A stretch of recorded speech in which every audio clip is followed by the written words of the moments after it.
fact is the market, I haven't seen today what, the gurus have reevaluated. But I mean, yesterday when we were, the Bloomberg consensus, I think, was minus 1.8 as the final Just about, number. yes.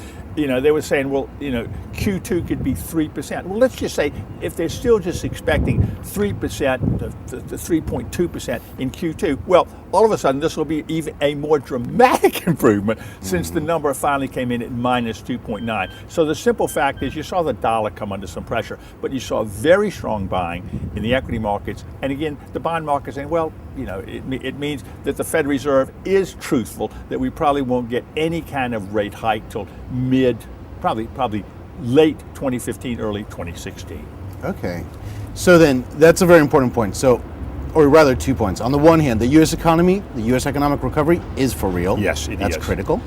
But following on from that, or despite that, given the nature of the U.S. economy, exactly how it works, the dynamics at work there, the Fed is right to be patient with the first very rate much hike. so. Okay. Now let's compare that with the U.K. Okay. Well, let's go back to now next week. All right, next Thursday, because of the holiday next Friday, we will get non-farm payrolls. My call now is plus 215,000, which would be slightly over the one-year average, which is 196.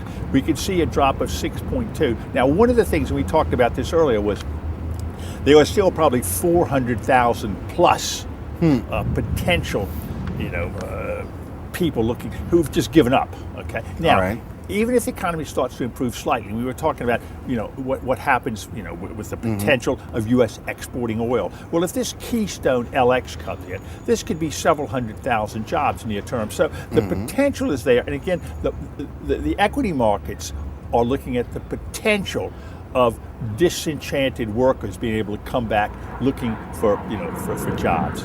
Okay, so you believe that's something you take into account in the next 12 months? Perhaps? Yes. Yeah, okay. I do. That is critical.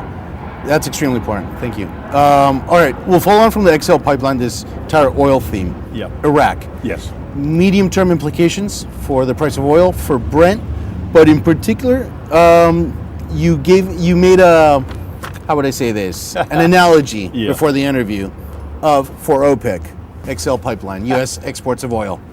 Well, I think one of the things that we have seen, ever since, quote, fracking came into the general conversation, we've had no problem with OPEC even thinking about reducing it. I mean, even like Saudi Arabia, I think in the last day or two has said, don't worry, it's there. Also, the fact is, if political negotiations with Iran continue, I mean, Iran has the potential to be probably the second or third largest producer of oil in that area, so that could help it, and I think, the decision by the Norwegian central bank, last week, where they became far more dovish than being hawkish in their previous meeting, and their basic assumption then was Brent crude could go to 120. I mean, I think the last I look, it's still hovering around 115. Indeed. And it's not 114 this morning. Okay, so if nothing else, we've seen at least a slight reduction, whether it's profit taking or this, that, or the other, and again, getting ready for the weekend, and next week,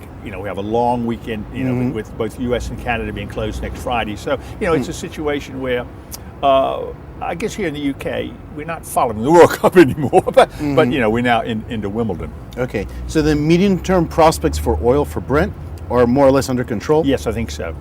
And geopolitically, I guess perhaps the void that Iraq might leave behind will be filled in, and also that threat to OPEC's production, to its, I guess you could say, omnipotence, will check it. Yes, and I think OPEC has been smart enough to realize, we'd rather get 108, 110, 112 dollars a barrel rather than 80. And I mean, there are people out there that are talking that, that Keystone comes on, fracking comes on. I mean, there are one or two, noted institutions that feel that, oil could go to $80 a barrel. Right. So a good threat is sometimes useful. Yes. All right. Going back to the U.S. Federal Reserve, Janet Yellen, Fed chair. She's doing the correct thing by being patient. Yes. Mr. Carney, he seems to have, he and the MPC, before the Treasury Select Committee, they seem to have backed off slightly from his words at the during the Mansion House speech. Should he too be patient like the Fed or not? Yes and no. Let's go back to mean, well, he hadn't even been there a year yet. I think it was July of last year. And I hope, pro-Carney fans will not think I'm anti-Carney, but let's be perfectly realistic, okay?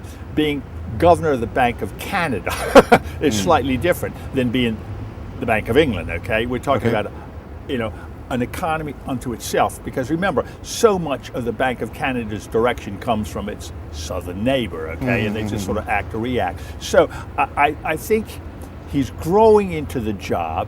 I think one of the things that he has to learn is to be, a little bit more political. And I guess it goes back to probably 25 years ago when Alan Greenspan was chairman of the Fed, and every 6 months he has to go before what they call the Humphrey Hawkins. Yes. And he made a comment before the Senate, and he said, well, Senator, I'm not trying to be derogatory, but if you understood what I just said, you must not have been listening. And I think maybe the situation where possibly now, he's listening to members of the BOE MPC. And I know there was a comment yesterday, I guess, from one of the parliamentarians saying, wait a minute, he's sort of like you sound like, what did you call him, a scorned boyfriend or something like that, that he, well, I'm not going to talk to you again. But I think one of the things he's having to look, but I think the key thing is what he'll have to look at is the market, the slack, and he is no different, whether it be the Federal Reserve or the Bank of England. The economy has improved in reference to employment/unemployment far quicker here, much quicker, than anybody expected. Two last things, if you allow me, about the Bank of England, the MPC. First of all, some economists say that there's a 40% chance of CPI in the UK and finishing the year below 1%. Do you believe that? No, I don't. Okay. I don't see any problem with inflation. But now, those may be the people that, as I just mentioned, let's say Iraq is settled today. Iran comes on at full force, okay? Okay.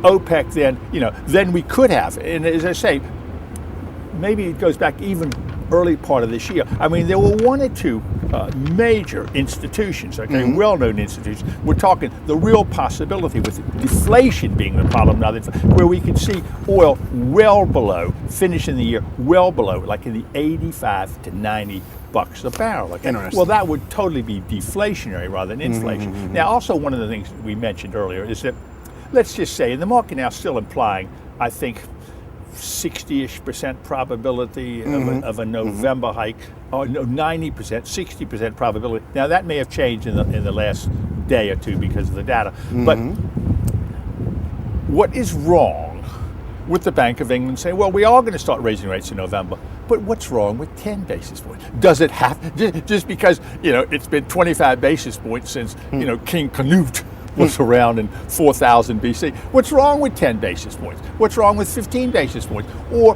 as Greenspan told us years ago, the market tells us what the rates are, we just react accordingly. Okay? And so what difference does it make whether it's 10 or 15 basis points Certainly rather than 25? No. Okay, going back to your previous point, if oil, Brent, fell towards $80 a barrel, $90 a barrel, dollar would go higher? Yes.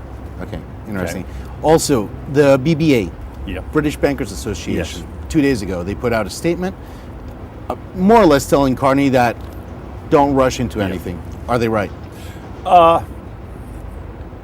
Let's just say politicians shouldn't get involved in business and vice versa, okay? Okay. And so everybody has the right to make any kind of statement, okay? And what is it worth? That and £2 gets you on the London Underground. So, it's a question of, my feeling, I think we've talked about this before, depending on who you believe, there's anywhere from like 8.2 to 11.4 million mortgage holders here in the UK. Now, we know, even